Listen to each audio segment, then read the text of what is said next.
Can you tell me why so many people that support Donald Trump love conspiracy theories, including yourself? He seems to attract lots of conspiracy theorists. Well, let me tell you, you're a conspiracy theorist, and the left and the media spreads more conspiracy theories. We like the truth. We like supporting our Constitution, our freedoms, and America first. So, what about Jewish space lasers? Tell us about Jewish space lasers. No, why don't you go talk about Jewish space lasers? And really, why don't you fuck off? How about that? Thanks. Thank you very much. The 50 worst people in the UK today. At number 17, rising a whopping 21 positions from last year when he sat at number 38 on the countdown. The least conservative ever, Rory Stewart. Yes, the man who represents everything that was wrong with the Tories under David Cameron and Theresa May had a particularly disastrous year, pledging to bet £100,000 on Kamala Harris, quote, comfortably winning the presidential election versus Donald Trump during another clueless episode of his moronic podcast with the gruesome Alistair Campbell. That alone should have been enough for the Ramona to lose all credibility, but Jasmine Birtles instead, we see Rory Stewart pop up on virtually every mainstream media outlet possible. Who is the guy representing? He is a fool. He is totally discredited, yet he is still treated as some type of sage. Doesn't he represent everything that is wrong with our legacy media? Boy for centrist dads.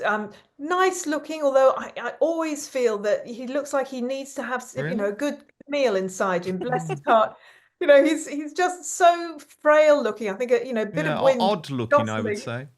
A bit strange, yeah. But I've always thought, oh bless. But increasingly, as you say, his podcast again is like the Bank of England. Anything they say, take the opposite. And they were, as you say, absolutely convinced, like Times Radio and the Times generally, and BBC, convinced that Kamala would win, as you say, happily. And then, even like minutes before Trump was actually told, it was announced that he'd won, they're like, it's so close. No, it wasn't close. It was quite obviously not close.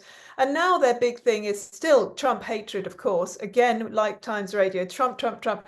But Putin, Putin, Putin. Everything is Putin. Every ill in the whole world is Putin. And again, he's about to fail. Russia is about to fall. No, they're not. Their economy is very strong. They are, if anything, they're going to win. I mean, it's probably just going to rumble on, this horrendous war. No way can Ukraine win. It has never been able to win at all. And while we in Britain and in Europe have our crazy coalition of the willing, I mean, that died to death, didn't it? And say that we're going to support Ukraine. People like Rory are like, oh yes, we're here behind them. Absolutely, they're going to win. And I just want to slap them and say, just wake up. Look at things properly. Stop sitting in your little dark hole where you're telling yourselves stories and telling the rest of ourselves stories. Wake up, get real, finally get real. That's what I'd like to see from these guys. Just wake up and get real. Absolutely. And I have to say, Darren, watching this embarrassing broadcast on the night of the US election, where, as Jasmine says, they just kept on denying reality, I realized these two are propagandists and nothing more. And you could see the look on their faces as it's like, oh my God, we have literally just parroted lies for months and months and months. But their audience are for some reason foolish enough not to just switch them off. I mean, I think no one should ever trust a word that Rory Stewart says again. Certainly, no one should have trusted a word that Alistair Campbell ever said again after his sexed up dossier, which led millions into an illegal war. I mean, I don't think he's lovely looking. I actually find him quite terrifying looking, to be honest. He looks a little bit like if E.T., when he came down to Earth, had had a child. That's what he looks like. He was sort of the political equivalent, wasn't he, of like chamomile tea or something. And that's why the middle-class circle jerk like him so much. But now, that chamomile tea, mild, a bit soothing, ever so slightly pointless, even that now, as a description, feels incredibly generous. He was held up as being this sort of moderate messiah in the election, stood there man-spreading across the debate stage when he ran for the Tory leadership, which was bizarre. But he appeals exclusively, Dan, to the Waitrose commentariat, right? He, as you say, retreats to the sort of plush embrace of podcast land, where you get the smugs hanging out at an O2 arena. And Alistair Campbell, oh, good Lord. I mean, they're basically two centrist dads in a soft focus echo chamber, mistaking their polite disagreements with each other, and the precious little of them, for some form of political debate. It's not. It's two liberal talking heads that agree with each other. Totally. But you're completely right. It's the fact that the mainstream media would view the idea of having Alistair Campbell and Rory Stewart on together as some form of balance. It is utterly ludicrous. Moving on in our countdown, raising 3 positions up the chart. At number 16 is Ed Davey, the Liberal Democrat leader. Playing the fool as the country's village idiot, Davey climbs the list because of his strident anti-American rhetoric that, if followed through on, would damn the UK to economic and security turmoil. Meanwhile, he has still refused to properly deal with his role in the despicable post office scandal, which he was responsible for as Minister for Postal Affairs from 2010 to 2012. He is a man with no honour. And Jasmine Birtles, what I find extraordinary is it's like, do our politicians never learn? So we had years when Labour was in opposition, where total amateurs like David Lammy described Donald Trump as some type of neo-Nazi fascist, only to have to go and sit next to him in the Oval Office when they realised that our national interest is far, far more important. And also, by the way, he's none of those things. Yet now we have Ed Davey just doing exactly the same thing, constantly slagging off our most important ally. And it was one of those very rare moments where I agreed with Starmer in PMQs when he told Ed Davey how irresponsible it was, but it meant nothing coming from Starmer, who had spread exactly the same message for the prior 4 years. Yes, we've been governed by intellectual pygmies, really, aren't we? Yes. I mean, the thing is, I think the answer to the question, what do you think of Ed Davey, is generally, sorry, who? And then the next response is, oh, is he the one that's married to Yvette Cooper? That, kind of thing, sorry, Ed, what? And I'm sure that, for Trump, Ed Davey saying anything is just like a fly hitting your windscreen as you're driving along. That, and, as I said, the coalition of the willing, I think we in Europe, and particularly in Britain and Scotland, in particular, we've just been talking about that, Wales, we don't realise how little the world generally, and certainly America, cares, honestly, about what we say and what we think. So Ed Davey can rant and rave. Every time he does it, he just makes himself look smaller and stupider. And as you say, harms us, but does nothing really, honestly, to America or any other country he feels like railing against. And what about these stunts, Darren Grimes? I find them so embarrassing. The sort of like, oh, I'm going to go kayaking or I'm going to go on a roller coaster. And what it means is that the mainstream media never actually ask him any difficult questions about things like his despicable role in the post office scandal. Absolutely, Dan. For any other politician, the media would have hounded them until they resigned from office. The fact that he's still the leader of the Liberal Democrats shows that actually they are totally morally bankrupt. What happened to those sub-postmasters was nothing short of a national scandal. So if a Tory had done that, you can bet your bottom dollar that the press would be still talking about it right now. They would not be in office right this minute. But as for these stunts, Dan, I wouldn't be surprised. I genuinely genuinely wouldn't. If we saw him queuing up outside of either Bonnie Blue or Lily Phillips's latest dungeon, God, where they're that's lining one up heck to of a thought that I never wanted for to have. OnlyFans to sort of God. get some exposure in the press. He's a desperate man. And the party down, what I would love to see is the likes of the Rory Stewarts in the Tory party and the Lib Dems. They get together and they just go off into electoral oblivion. I would like nothing more than for the Tories to sort their act out and actually give people a reason to vote for them again, because it would mean that the Lib Dems get out of office. I find them utterly pathetic, and I really hope they don't do well. But I know they will, Dan, because as I say, the Tories are totally useless, and there are those seats that are Tory facing who will now vote Lib Dem, and I don't see that going away in a hurry, despite the fact that this man is more of a clown than Sideshow Bob from The Simpsons. It's absolutely absurd. Yeah, well, as Jam Fan on that post on X said, he's right. He shouldn't take himself seriously because no one else does. But first, you know how often I talk about the need for free speech to be protected here on Outspoken, but I've also increasingly been thinking of the need for personal protection from snoopers, bad actors, and hackers online. But boy, oh boy, I have the fail-safe solution. I use it myself, and what is more, this VPN, or virtual private network to use the full term, is a life changer when it comes to providing you entertainment and information from anywhere in the world, wherever you are. So I want to introduce you to Surfshark now. It's an incredible, easy-to-use service that encrypts all your internet traffic, meaning your online activities stay safe so you can shop, stream, browse, conduct your banking, whatever you want to do online in complete privacy. But the benefits of Surfshark go way beyond keeping you safe, because it also allows you to access your favorite entertainment and news shows and international streaming services like Hulu, iPlayer, HBO Max, Peacock, Netflix, Amazon Prime, Disney Plus, within seconds, and you can be watching as if you're in another country. This is particularly handy, by the way, if you're traveling for work or on holiday, because you can also get all your favorite content from home, including sports.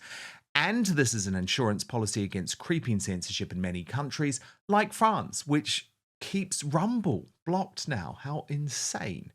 This is true freedom, though, provided by a VPN, allowing you to watch anything, anytime, anywhere. It can also save you money, because did you know that some of the best deals on websites change depending on where you're buying from? So they'll change their prices so you can buy from wherever gives you the cheapest price. It's amazing. There are other benefits of Surfshark too. You can use it on unlimited devices, which means your entire household can stay safe with just one subscription. And with over 3,200 servers in over 100 countries, there is a world of choice at your fingertips with, and this is really important if it is your first time using a VPN, 24/7 customer service. So go to surfshark.com/outspoken for an extra 4 months of Surfshark at an unbeatable price. And what's more, Surfshark's so confident that they are the best VPN in the world. I can tell you they are, because I use it every day. You can give it a try for a full 30 days. If you're not entirely satisfied, you will get your money back. So what a great deal that is. Surfshark.com/outspoken for an extra 4 months of Surfshark at an unbeatable price. But now, back to the show. At number 15 on our countdown, no change from last year. It's Emily Maitlis, the ex-Newsnight host who publicly exposed the simmering bias at the BBC. The worst of the fake news agents trio, Maitlis was inexplicably given the opportunity to host disgustingly biased Channel 4 news coverage of both the UK and US election, where during the latter broadcast, her simmering rage at Trump's victory saw her monster Boris Johnson in a completely unprofessional interview and then storm off set in some type of diva strop. I'm sorry, I'm just going to put it out there.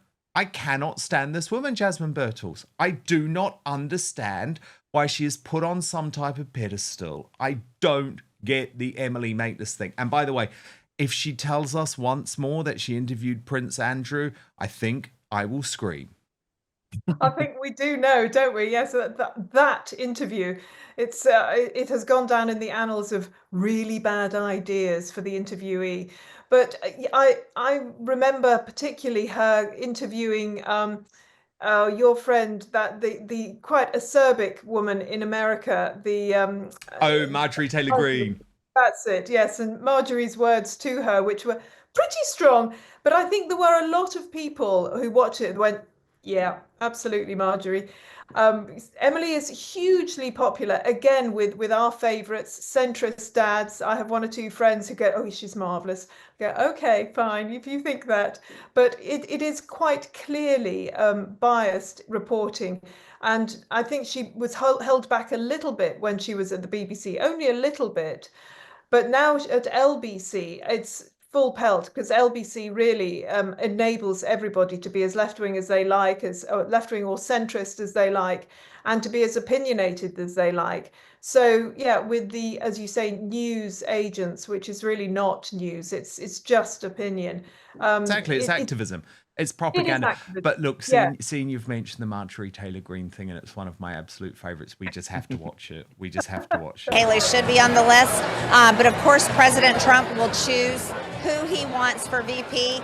Would you like to be on that list? He's got a long list. I support President Trump in any way he'd ask me, but I can assure you it won't be Nikki Haley. And can you tell me why so many people that support Donald Trump love conspiracy theories, including yourself? He seems to attract lots of conspiracy theorists. Well, let me tell you, you're a conspiracy theorist, and the left and the media spreads more conspiracy theories. We like the truth. We like supporting our Constitution, our freedoms, and America first. So what about Jewish space lasers? Tell us about Jewish space lasers. No, why don't you go talk about Jewish space lasers? And really, why don't you f*** off? How about that? Thanks. Thank you very much. Now, the terrible thing is, I just love it so much. The terrible thing is, Maitlis knows exactly in that moment. You can actually see it in her eyes, Jasmine. Bingo. Because Yes. all of my leftist, centrist dads are going to hate Marjorie Taylor Greene. Yes. Yes. But, you know, you and I have been called conspiracy theorists for things Exactly. that have all proven to be true. What pathetic journalism. But then you're completely right to say this is not journalism. It is activism. It genuinely is activism, absolutely. And as you say, you know, there is the difference between conspiracy theory and reality is about six months, they're saying. That's the difference now. So many of the things that you and I have been saying, and people that we know, people that we've been working with, been saying over and over, that we were slated for, put into journalism jail for, have proved to be right. And yet these people who keep going, oh, you're a conspiracy theorist, oh, you should be taken off air, they never say, oh, yeah, actually, yes, you were right, you've made me think. They don't want to do that. They just want to keep shouting and pointing the finger, rather than going, I should learn something. Maybe, just maybe, some of those other things you've been saying, maybe that will turn out to be true as well. Yeah, Darren Grimes, it's interesting, isn't it? But I'm sorry, this idea that Emily Maitlis is some type of campaigning independent journalist is just bullshit, Darren. She left the British Bashing Corporation because she was no longer allowed to go on her unhinged lefty rants, being paid for by us, the taxpayers, so has just gone to an even more hard left mainstream media organisation, Global, which is paying her big money. There's nothing independent about what she's doing. She's still completely captured. She's still totally part of the system. She's still taking a massive paycheck. And so she's doing what is expected of her. I just think there is absolutely nothing brave about her. And I repeat, I will not say what she does is journalism, because it is activism. And that's fine if you admit it. But the way she's spoken about on the left as if she's some type of campaigning journalist. It's bullshit. Very well said. Yeah, she does make out that she's more independent than we were talking about John Swinney. He would like Scotland to be. You know, he makes out actually that the fact of the matter, you look at what she said during her time at the BBC and you look at what she's saying now, it's been ramped up ever so slightly, but actually, the tone and everything hasn't really changed. She was always a left-wing activist. She wasn't ever a journalist, an impartial journalist, but it speaks to the kind of culture that permeates within the BBC, and also, doesn't it, Dan, show and betray the people that used to turn into LBC back when it was actually worth listening to? Nowadays, you might as well call it the Lefty Broadcasting Corporation. It's absolutely appalling. The amount of sneering, the cultural snobbery, the class snobbery. I find it all like the poverty porn where you get someone on, you get a caller in, ringing into LBC who, says something that someone like James O'Brien disagrees with, and all of a sudden, they laugh and ridicule at the individual involved. I find it so distasteful. And the likes of that Lewis fella, I just find the whole thing, the whole charade, John Sopel, Oh, Dan, you're making me cringe. You're making me physically cringe. Can we stop now? I know. Honestly, well, of course, just find they make me sick. They were both on the list as well, just not as high up as Maitlis. But unfortunately, Darren, you're still going to be cringing at our number 14. And this is a big new entry. Woke ITV's biggest activist, Paul Brand, who viewed himself as the Boris Johnson hunter-in-chief during the Conservative government, doggedly pursuing the XPM for lockdown violations as if he was reporting Watergate. But with a Labour government in charge, Brand has been completely silent on a series of far more shocking scandals, from Lord Ali, the truth about Keir Starmer's secret family, to the Southport massacre cover-up. Indeed, Brand's left-wing activism has seen him campaign consistently for assisted dying. So the idea that he is impartial is for the birds, and Woke ITV's management should be ashamed, Jasmine Birtles, another activist, not journalist, who now presents on many days the main ITV news bulletin. I think it's disgraceful. Yeah, what I'm getting from friends of mine who are sort of centre or left or whatever, who are talking about, when we're talking about the news, and they go, it's terrible that people are not watching mainstream news anymore. They're not reading. They're going to these biased alternative sources of news. And I keep saying, do you not realize how biased the mainstream is? And these are examples of it. And it's people like this and this attitudes like this. And as you say, activist journalism, whether it's on the right or on the left, it's going to put people off. Even if people are not entirely clear that people are, that's actually what's happening, they can sort of feel it. You sense that you're being worked on, that you're not hearing news, you're hearing marketing. So it's why people are going in droves, leaving mainstream media. And yes, they're looking elsewhere, and they might be going to other sources of information that are biased, but at least they're going for the alternatives, because mainstream is not giving them the independent, rational journalism that it used to do. No, absolutely not. And the thing is, Darren Grimes, I would argue that actually the mainstream media, Woke ITV, for example, is far more biased than the independent media. And the worst thing is they just pretend they're not.